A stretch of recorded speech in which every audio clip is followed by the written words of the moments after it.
This is Land of Havilah, Psalm 36. It's 12 verses. Verse 1. For the chief musician, by David the servant of Yahweh.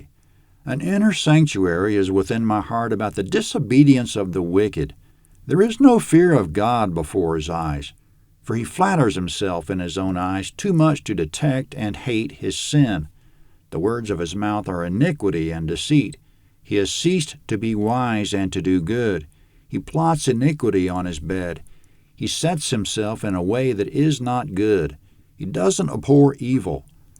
Your loving kindness, Yahweh, is in the heavens. Your faithfulness reaches to the skies. Your righteousness is like the mountains of God. Your judgments are like a great deep. Yahweh, you preserve man and animal. How precious is your loving kindness, God. The children of men take refuge under the shadow of your wings. They shall be abundantly satisfied with the abundance of your house. You'll make them drink of the river of your pleasures. For with you is the spring of life. In your light we shall see light. O continue your loving kindness to those who know you, your righteousness to the upright in heart. Don't let the foot of pride come against me. Don't let the hand of the wicked drive me away. There the workers of iniquity are fallen. They are thrust down and shall not be able to rise. Comment. The first verse doesn't make much sense in this translation, which tips us off that the Hebrew of it is difficult. It says, an inner sanctuary is within my heart about the disobedience of the wicked.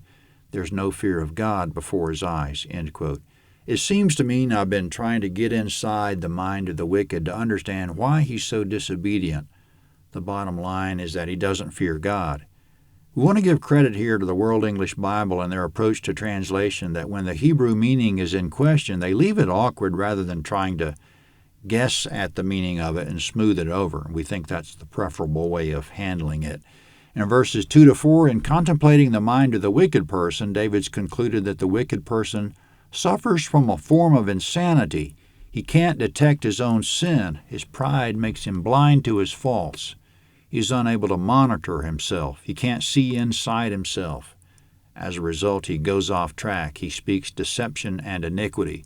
He's ceased to be wise and doesn't do what's good. He lies on his bed plotting evil instead of abhorring evil. He's set up all wrong. Then in verses 5 to 9, David wants to avoid all that within himself. He realizes the way to keep his mind straight is to give Yahweh his rightful place. If we keep in mind that Yahweh, as David says, is the epitome of loving kindness, faithfulness, righteousness, and sound judgment, it keeps us sane and in our right minds. Yahweh preserves man and animal, he says, which stands in contrast to the first 4 verses of the wicked person destroying himself. Yahweh's a refuge. Yahweh satisfies the righteous person. And then some very well-put lines in verses 8 and 9. You, Yahweh, will make them drink of the river of your pleasures, for with you is the spring of life. End quote. Then David concludes with prayer in verses 10 and 11 that Yahweh will continue his loving kindness to those who know him, protect them from pride, and protect them from the wicked.